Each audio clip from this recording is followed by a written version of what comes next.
وإذا تتلى عليه آياتنا ولى مستكبرا كأن لم يسمعها كأن في أذنيه وقرا فبشره بعذاب أليم. إن الذين آمنوا وعملوا الصالحات لهم جنات النعيم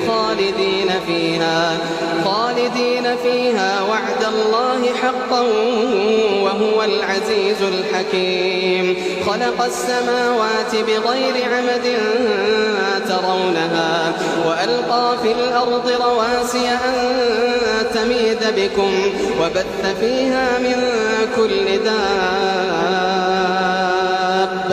وأنزلنا من السماء ماء فأنبتنا فيها